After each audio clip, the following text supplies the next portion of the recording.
এই সময় একবার চলে গেলে এটা আর কোনোদিন রিটার্ন আসে না। তাহলে এই সময়টা কত গুরুত্বপূর্ণ, কত জরুরি একটা বিষয়। এই সময়ের দ্বারা একটা মানুষ জান্নাতি হবে, একটা মানুষ জাহান্নামী হবে। এই সময়ের দ্বারা একটা মানুষ সফল, আরেকটা মানুষ ব্যর্থ হতে পারে। ইহকালীন জীবনেও সফল বিফল এই সময়ের কারণেই হয়ে থাকে, পরকালীন জীবনেও এই সময়ের কারণেই মানুষ সফল বিফল হবে।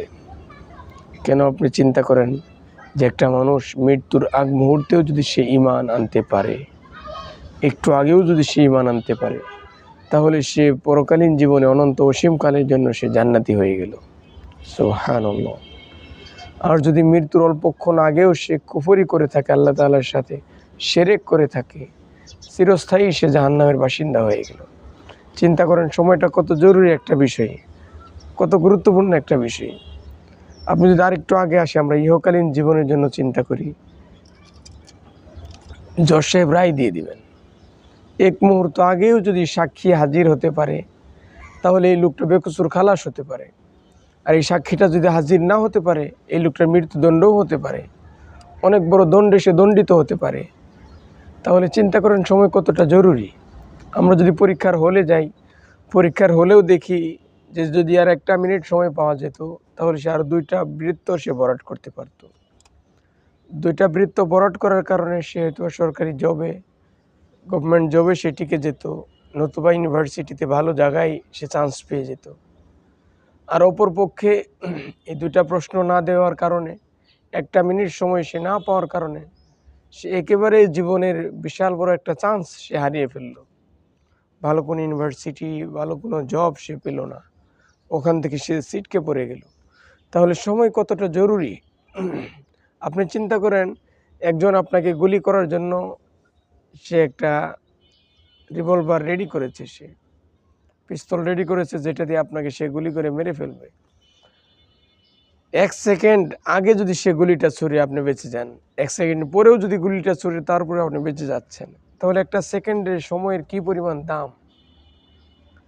আল্লাহ তাআলার কাছে তো অবশ্যই একটা সেকেন্ডের অনেক বেশি দাম, যেটা আল্লাহ তাআলা সূরাতুল আসরের মাঝে বলে দিয়েছেন। ওয়াল আসর, সময়ের কসম আল্লাহ তাআলা করেছেন। চিন্তা করেন, আল্লাহ তাআলা অসম্ভব একটা জিনিস, যেটা একমাত্র আল্লাহ তাআলার দ্বারাই সম্ভব, নতুবা সমস্ত পৃথিবীর কোনো কিছুর দ্বারাই সম্ভব না, ওই জিনিসের কসম আল্লাহ তাআলা খাইলেন। যে সময়ের কসম, এটা কে কন্ট্রোল করে? একমাত্র আল্লাহ তাআলা এই সময়টাকে কন্ট্রোল করছে। কিন্তু বড় দুর্ভাগ্যের বিষয় যে আমরা এই সময়টাকে হর হামেশা অন্যায় পথে আমাদের সময়গুলোকে আমরা অপচয় করে নষ্ট করে ফেলতেছি। অনেক সময়, ব্যাপক সময় আমরা আমাদের অযথা কাজে আমরা নষ্ট করে ফেলতেছি। কোনোভাবেই আমরা সময়কে ধরে রাখতে পারতেছি না। আপনি চিন্তা করেন যে আপনার সময় থেকে, আপনার জীবনের যে একটা লিমিট, একটা সময়, এখান থেকে কত সময় বিপথে চলে যাচ্ছে। এই সময়গুলো আমরা কাজে লাগাচ্ছি না, অথচ যেই সময়টা আমরা কাজে লাগাচ্ছি এটা তুলনামূলক একেবারেই অল্প, অথচ কাজে লাগানোর জন্য আমার ব্যাপক সময় আমার হাতে ছিল, কিন্তু এই সময়গুলো আমি নষ্ট করে ফেলেছি, অযথা নষ্ট করতেছি। অযথা বন্ধুদের সাথে আমি কথা বলছি, অযথা বসে বসে আড্ডা দিচ্ছি, অযথা আমি ফ্রি টাইম কাটিয়ে দিচ্ছি, অবসর সময়টাকে কোনোই কাজে লাগাচ্ছি না।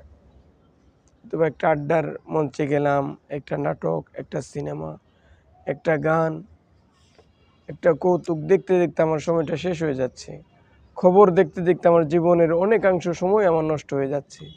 কিন্তু এর দ্বারা কিন্তু আমার ব্যক্তি, আমার চারিত্রিকভাবে আমার অনেক বেশি ডেভেলপ হচ্ছে না। আমার আল্লাহ তাআলার ইবাদত বন্দেগীতে আমি কিন্তু অনেক বেশি আমার সময়টাকে ব্যয় করার সুযোগ আমি পাচ্ছি না।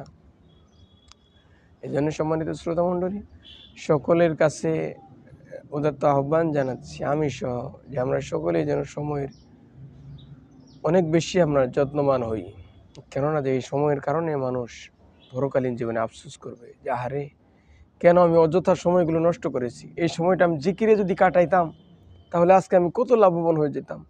যে লোকটা জান্নাতে যাবে সেই লোকটা আফসোস করবে, আহারে, আরও যদি আমি বেশি ইবাদত বন্দি করতাম, আরও বেশি জিকির করতাম, আরও বেশি কোরআন তেলাওয়াত করতাম, আরও বেশি দান সদকা করতাম, আরও বেশি আল্লাহ তাআলার পথে মানুষদেরকে ডাকতাম, আরও বেশি আমি ইসলামের দিন আল্লাহ তাআলার দুনিয়াতে কায়েমের প্রতিষ্ঠার জন্য আমি আরও বেশি সময় এখানে ইনভেস্ট করতাম, বিনিয়োগ করতাম, আমি কত লাভবান হতাম। এই চিন্তাটা মানুষ জান্নাতে যাওয়ার পরেও সে আফসোস করবে, চিন্তা করেন। তাহলে সম্মানিত শ্রোতামণ্ডলী, এই জন্য সকলের কাছে উদাত্ত আহ্বান যে আল্লাহ তাআলা যে সময়ের কসম করেছেন ওই সময়টাকে আমাদের কাজে লাগাতেই